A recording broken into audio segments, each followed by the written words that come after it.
Hello and good morning, everyone. A little bit slower today, I'm guessing. We might have had a few late nights last night. A few people celebrating day one. We all survived. Believe it or not, we only have 13 treacherous days to go. But hopefully day one wasn't too depressing. I actually found it quite exciting. We had a lot of pretty interesting announcements yesterday. You would have seen that Bill Gates came and shared some of his pocket change with us and actually announced one of the largest ever renewable energy investment opportunities for the world, and potentially that's going to shift a lot of things in the political cycles over the next 2 weeks. We also had some really big announcements from India and France on a bit of a solar alliance, which we're going to bring in Hari Trivedi, our Indian tracker, who's going to give us a bit of an update on that.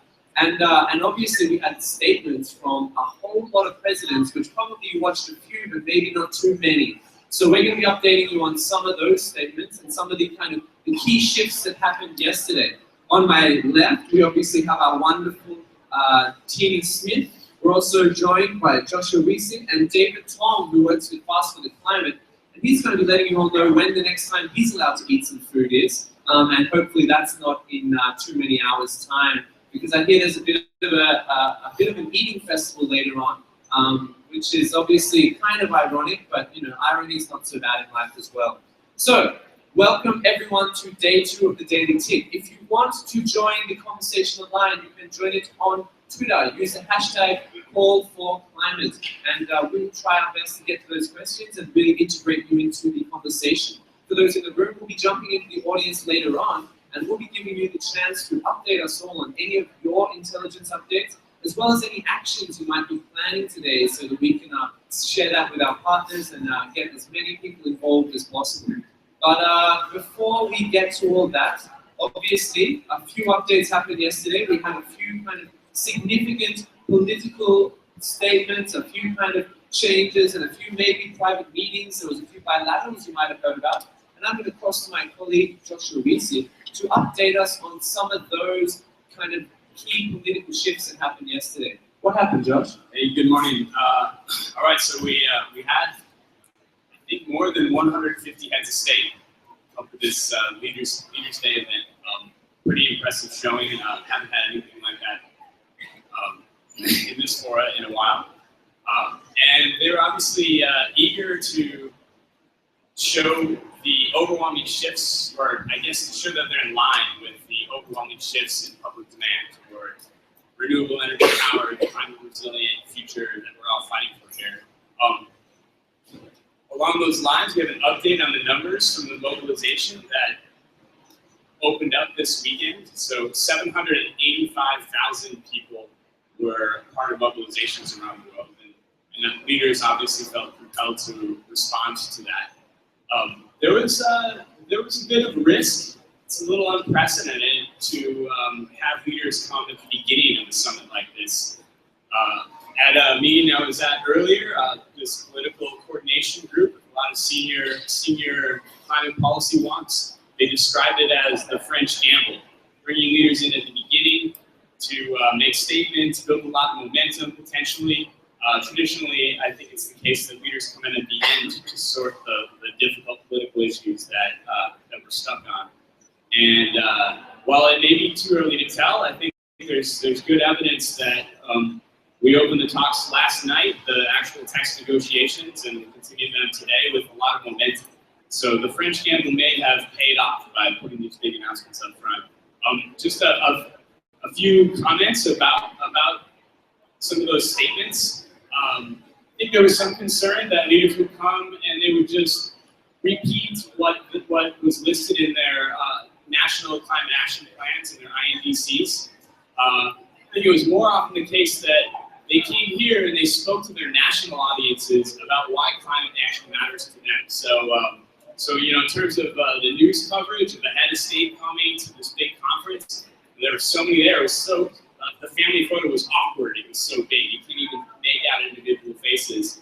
I think a lot of those stories are going to be about why climate action matters, and it's going to be more meaningful. So I think that's positive. U.S., India, Brazil, China. I think they were among many heads of state who set a really positive tone, helped build that momentum. And there are a few standout quotes that I won't share with you now, but you might check out notes on statements from Djibouti, Gabon, Marshall Islands, others. I think some of those are going to be profiled in the CAN press conference, which starts at 11 today, so you can go back and give a listen to some of our colleagues who were watching those statements closely. I won't steal Kari's thunder and go into the solar announcement, which was really exciting, but some of the others that maybe are worth mentioning. The big one that we heard about yesterday was this climate vulnerable forum. So leaders from climate vulnerable countries put out a position that is effectively the strongest ever call from UN member states, and the closest to a lot of our positions, calling for 100% renewable energy by 2050, a complete decarbonization of the global economy. The G7, world's largest economies, agreed to decarbonize the world in the second half of the century.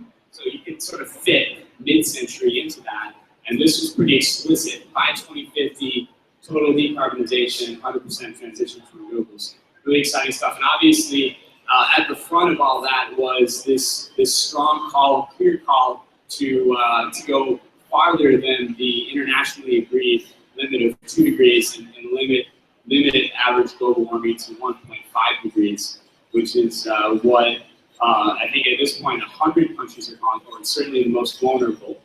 It's what a lot of scientists are telling us is essential to safeguard the future of those most vulnerable countries. So really bold call there.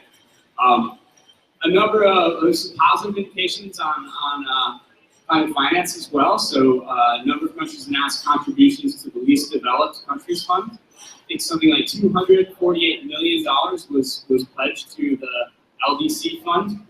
Now, to put that in context, I think it's important to note on the same day, IIED put out a report estimating that if you look at the national climate action plans of those least developed countries, I think there are 48 of them, their post-2020 climate action plans are going to cost around $93 billion per year.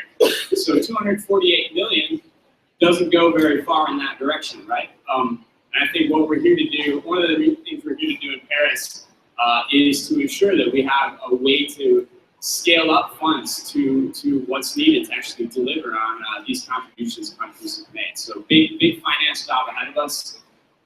There were also pledges on carbon markets. There were pledges on resilience.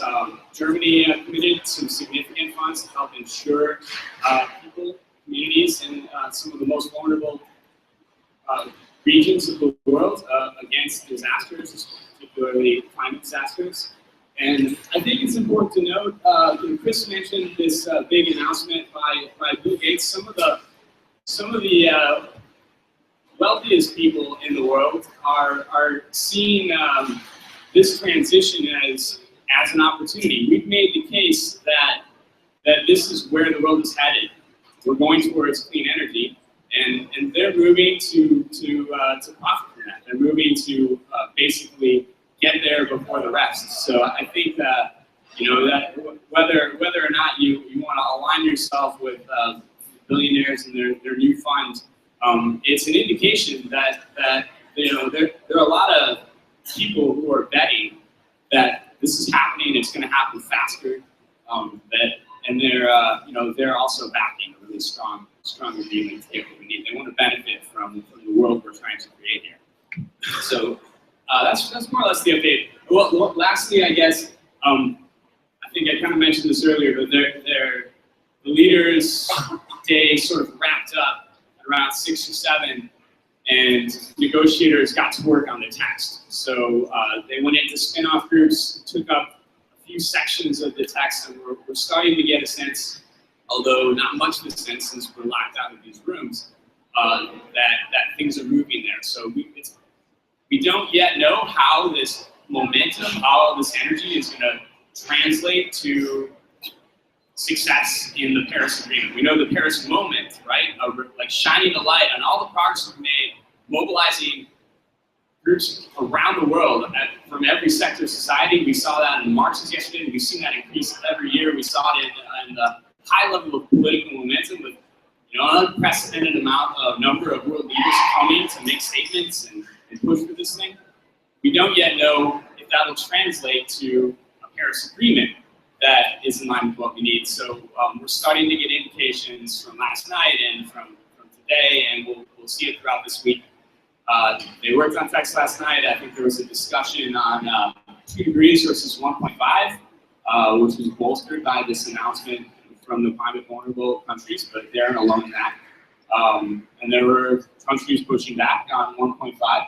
I think there are discussions around loss and damage, on the structure of the agreement, and today that work is going to continue.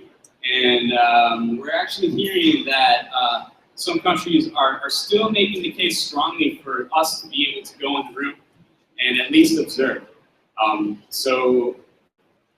David, actually, I wonder if you could just quickly comment on that for those who want to check that out. We understand that some of the developing countries have been pushing for civil society to be back in the room.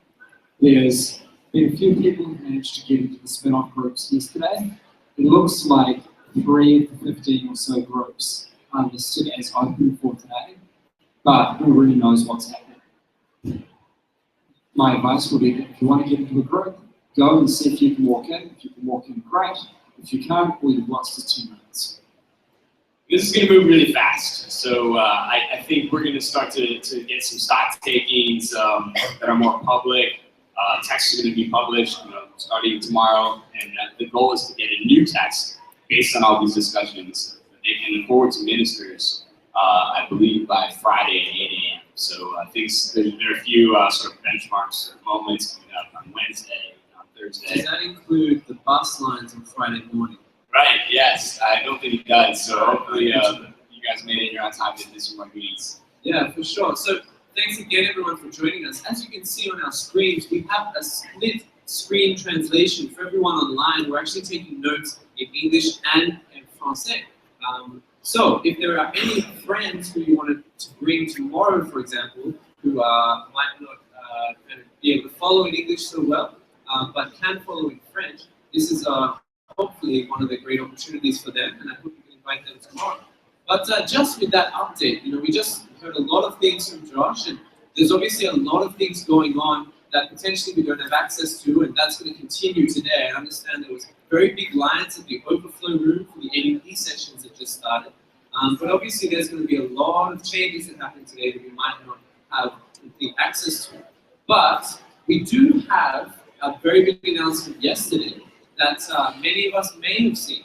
So what we did see is we saw Narendra Modi and Francois Hollande make quite a large statement about a solar alliance. Now, I know there's a lot of sun in India, but not so much I've seen here in France so far. So why do you think Hollande's so excited about solar? Do you have any idea? Did Modi trick him into that? Was he like, look, man, there's a lot of sun, trust me, even though you don't see it? Yeah, so there's a catch here definitely, and that the catch is that this meeting was with the industry members, and it was primarily get industry members to invest in the solar energy alliance. Initially, the Indian government will pitch in $30 million. $30 million. $30 million. That's not rupees, that's dollars, right? Yeah, that's okay, great. And the catch here is that the industry members who have agreed to take part in this and sponsor are companies like Arriva, NG, NL, HSBC France, and Tata Steel. And as you know from the recent report that has come out by Corporate Accountability International, NG and Arriva are some of the companies which are funding coal activities in a lot of countries. And even Tata Steel, which is an Indian company, has tie-ups with NG. So that's okay, so there might be a little bit more underneath the surface of this announcement. But just for those who maybe didn't follow it exactly, let's go back to the big picture. what was the announcement? How many countries are involved? And why could this potentially be a very valuable thing for these negotiations? So as of now, there are 120 countries which have been involved in the Solar Alliance.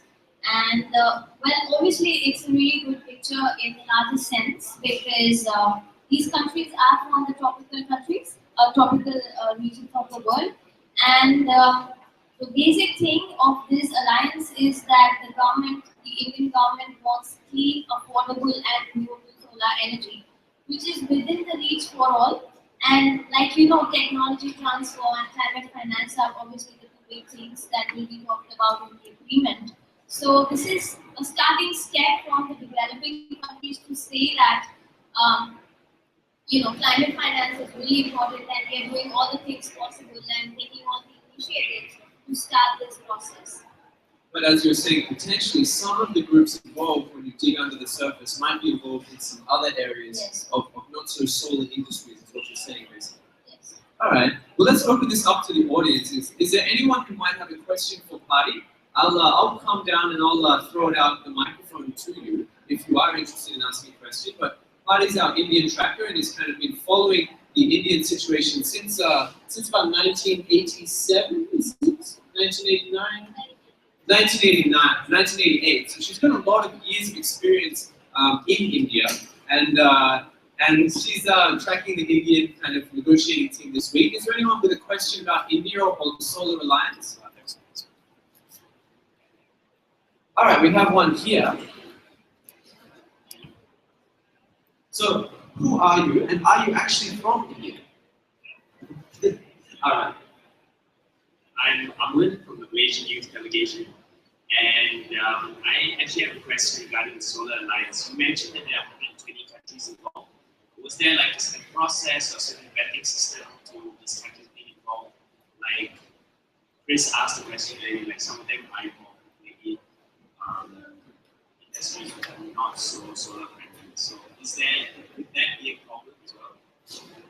So as of now, there's a list of 120 countries who would ideally like to be a part of the membership of the Solar International Alliance.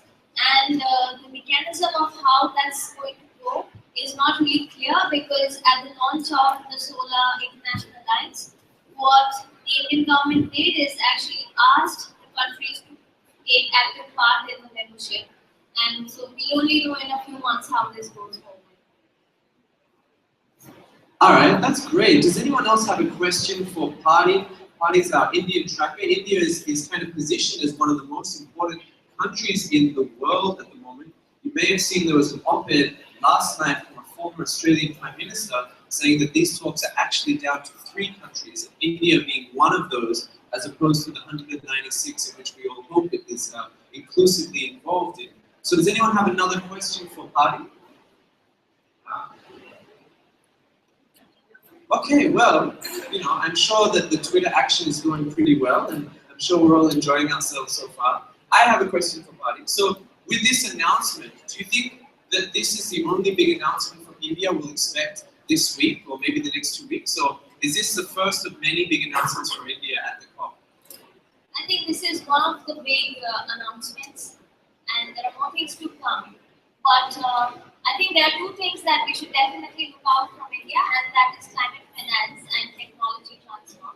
And the 2 submissions which India has made in the Bonn meetings are really important because one of them was about making the intellectual property rights free for developing countries, and the other was the reviewing of the implementation of reviewing of commitments by developed countries on climate finance. And these are the 2 things that India will be pushing very rigorously in the agreement. So that's the thing that we should do. Okay, so look out for those. Any of you India watchers out there. We're going to skip over to our last panelist now. He is wearing a white t-shirt with something of a green. And is that linked to something that you're going to talk about?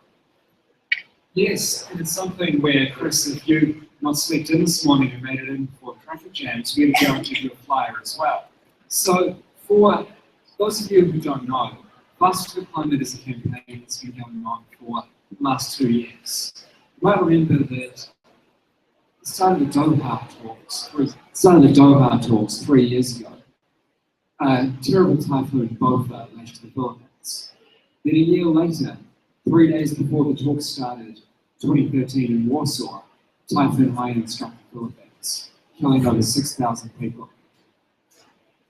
But then the lead Philippines negotiator, Yatsenyo, announced that he would fast for the duration of the conference until he saw, it was an emotional speech, until he saw a real bit of progress to stop the madness, his words, in climate change. Within days, hundreds of people inside the conference had joined in the fasting. Thousands of people worldwide stood there.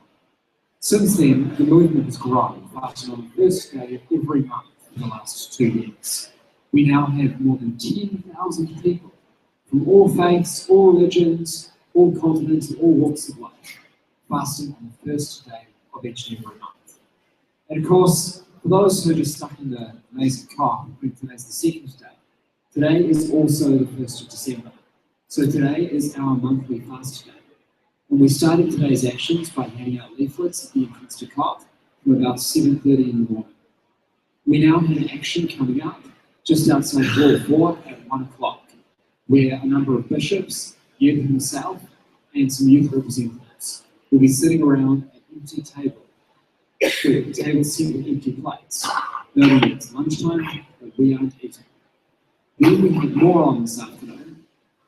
Tell your friends who aren't inside COP that we have action in the green zone at 5 p.m. today, where we have a side event, panel discussion, featuring Yen and several other great speakers. And finally, once we're done with all of that, we'll be gathered in an undisclosed location with a few of our long-term campaign members to celebrate and break the fast together. It's been 2 years, it's going to keep going after this. We don't know how or why. Depends what happens in Paris. But it's time to celebrate our unity as a society. Like Josh said, the transition to renewable energies into a better future is totally unstoppable now. And it's time to celebrate how we've been leading that change. So guys, calling you to fast from now until this evening, you gather with your friends and your communities, your delegations, whatever. Have a big day. And David, there's a lot of people concerned about health these days. Have you noticed that fasting has kind of allowed you to maybe kind of shed some kilos, or have you kind of put it back on the next day when you're kind of making up for that hunger pain? Well, I have a bad habit of breaking my fast with a big bang. And possibly it's something we can encourage tonight, but maybe if you do it for health reasons, we won't advocate you do it every time. However, what I will say is that we tell everyone to fast in your own way. We don't encourage you to just drink only water for days on end. Be healthy. If you need sugars, drink juice, drink smoothies. You need coffee, drink coffee. Set your own parameters. What's healthy and good for your body and your mind. This is a stressful place for everyone. No one's going to judge you if they see you drinking coffee or orange. Definitely, and we actually have Renee Karanungan here, who is from the Philippines. Now, Renee, I understand you've been fasting from croissants since you arrived in Paris. But what does it mean as a Filipino to hear that other people here are kind of, I guess, acting in solidarity for people back home?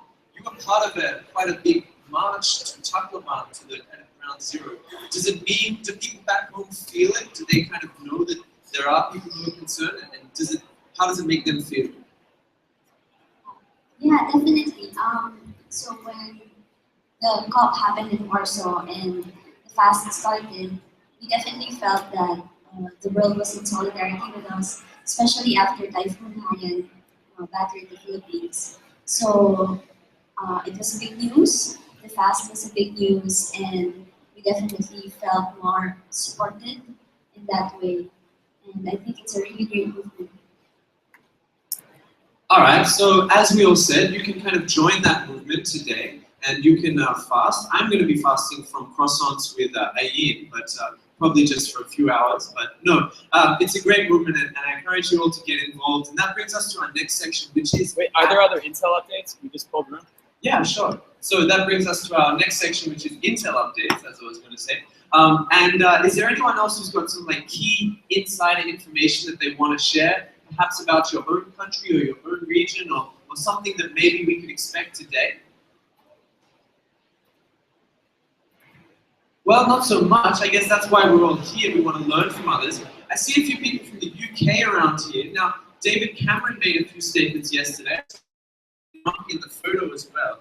What can we expect from the UK maybe today or over the next couple of weeks? Is there anything kind of exciting happening from across the pond, or are you guys just going to come here and be grumpy and complain about things the whole time? Let's pass over here.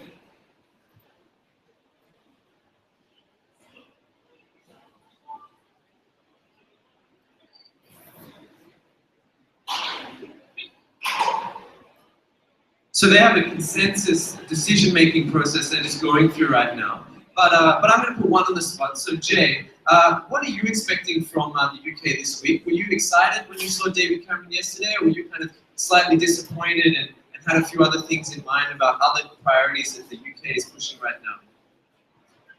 It was a pretty disappointing speech.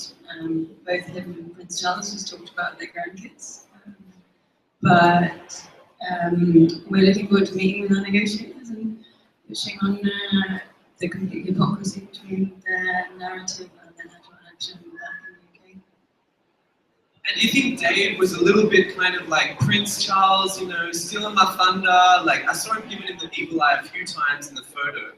Is there a bit of tension between those two guys? Is there a bit of like, oh yeah, you get paid more than me kind of stuff? Is that going on too? Quite likely. All right, let's pass it over to some other people. Is there any other kind of key political updates from around the room?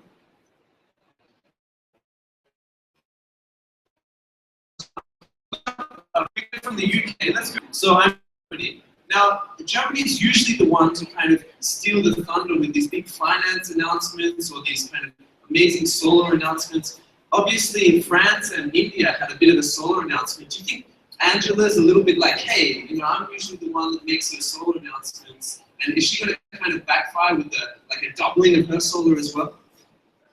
Well, I definitely hope that she's jealous now.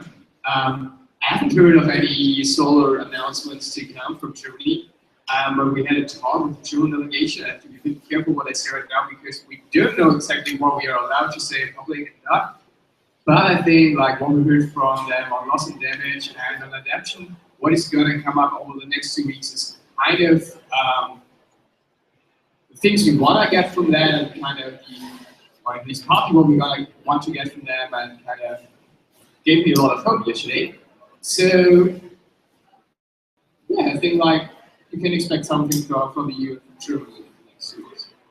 Great. Well, it's always great to get these hopeful updates, and definitely we'll be looking out for Andreas, who'll be writing throughout the 2 weeks for those updates from Germany and from the EU. Let's skip to actions now. So I'm going to go through a timeline. Is there anyone, just throw your hands up, who does have an action that they're planning today?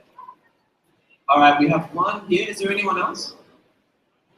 You know what? We're not really action-oriented today. Is there something in the coffee this morning? I mean, can we get some double espressos passed around tomorrow morning before the meeting? Because we might get some more actions then. Let's pass it across. You had an action. What was your name? Hi, I'm Lisa McLaren from the New Zealand Youth Delegation. So yesterday we managed to get New Zealand joint fossil of the day. And so today we capitalised on all the media that we're getting around that. We're doing an action at 5 p.m. in Area 2, which is a walkway. There will be a sheet and other random things. So come and have a look and help us out if you can. We'll be there before 5. Great, so we have, it sounds like a fast for the climate table at about lunchtime where you won't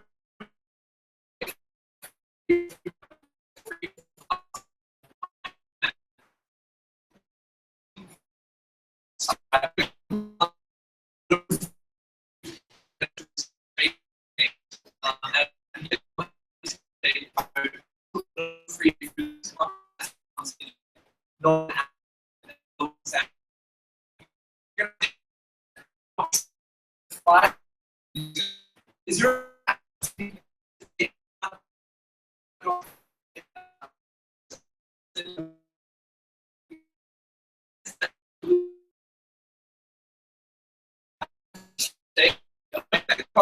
is our communications guru. And Tini, what can we expect in terms of communications? Was there a lot of kind of great news overnight, and are there any kind of good reports coming in today, or what do you have for us? Yeah, so I think we can definitely all say that COP has officially begun. I don't know if any of you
using the accessibility as well as a whole list of different events that day.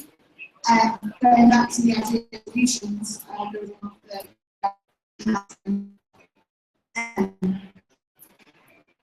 they're going to be conversations and activities.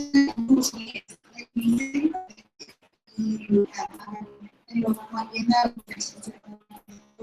a really interesting one to track today.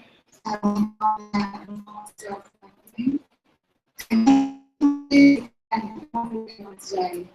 Just a few that would probably be quite interesting to track.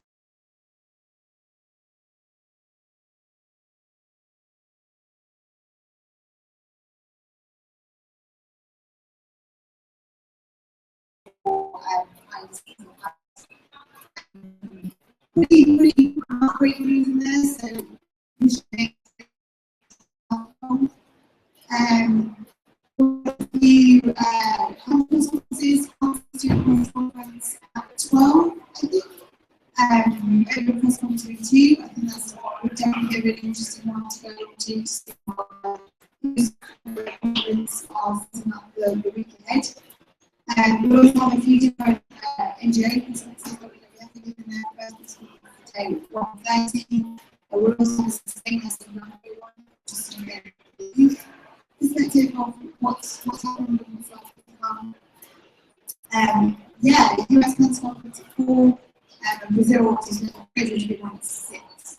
And so I think that's the main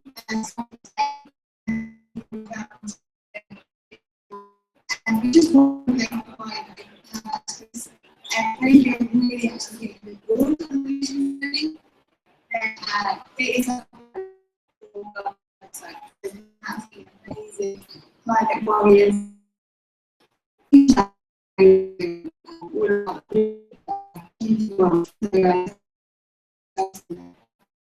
think youth in that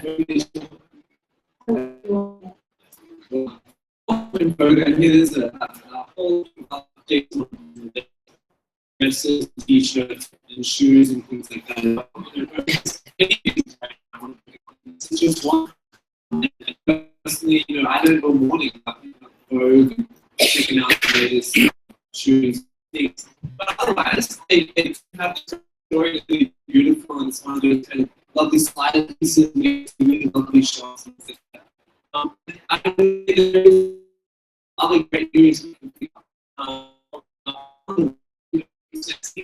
Like a lot of journalists around here. If you want to influence any of those ways, and you can find the media center and say, hey, I would like to influence your article. That's a very way that you can maybe get some coverage for yourself. That, however, brings us to the end of the Daily Tck, at least here. Does anyone else in the audience have questions, announcements? Okay, we have one judge on the left there.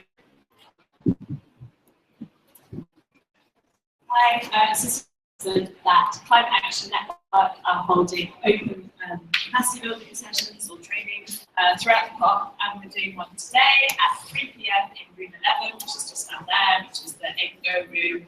So this is something we have daily, and we will be having kind of thematic huddles with experts, and then who will give an overview of their topics of mitigation, loss of damage, adaptation, finance, equity. So 5 different groups like that.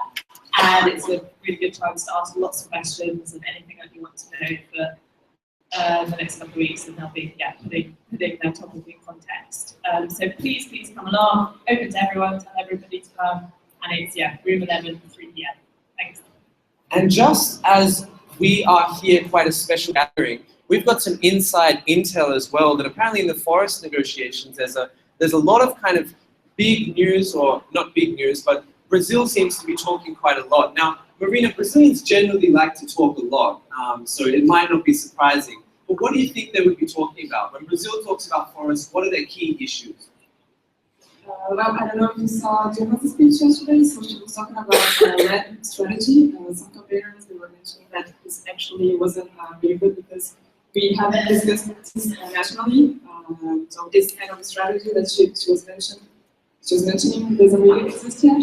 This is not discussed nationally. Today's Forest Day, as you mentioned. So the Brazilian minister, environment minister, she was talking with one of our governors to maybe have some kind of program specifically to tackle deforestation. This was kind of being announced right now, so I'm not sure how this went. And we also have a lot of events from the Brazilian Climate and Agriculture Coalitions. That's announced today. So there you have it, some latest breaking news potentially from Brazil today. So we've had updates already from India, from Brazil, from Germany, and they all sound very interesting. So we're going to keep those updates going as the Daily Ticks go through. We're going to be in here same time tomorrow, just before 10:15. You can join us in this room, and we'll give you another kind of key update on what's been going on, what could be one exciting day of negotiations. We no longer have these kind of very extravagant speeches, and it's going to be very hard to track the negotiations from now on in if we don't have some of this insider info that we'll be sharing with you. So please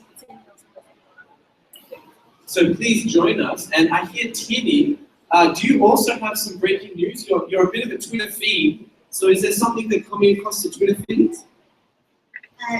Not Twitter, but just to say, so in terms of going back a little bit to mobilisations, I think there's a bit of an understanding that there's going to be a lot of focus over the next few days back on the climate vulnerabilities forum, but focusing a lot more on finance and the finance involved in seeing that through. We'll keep you updated on that over the next couple of days. It's still sort of being decided, but at the moment, some seasoned UNFCCC people are going through the declaration to see exactly what it means, and there is likely to be an online action as well as potentially stuff on the ground. So we'll keep you updated over that in the next couple of days. But just let you know, I think a lot of focus will be on that declaration and pushing that forward as sign of real leadership. Well, thank you again. That brings us to the end of the Daily Tck for day 2. this is the second day of what is going to be a long 2 weeks, and it also is 24 days until Christmas. So remember, we are in Paris. If you go home without Christmas presents for your family, they will slaughter you. So don't forget to buy your stupid little Eiffel Tower presents, and make sure that you have all of those little knickknacks and photos from Paris to send to your family. But as you've heard, the negotiations are also heating up. We've had a lot of updates, and we'll have a lot more updates for you tomorrow. Thank you everyone who's joined from online, and thank you everyone who's here in the room. Have an amazing day, get some double espressos, and potentially fast for the climate. Thanks a lot, guys.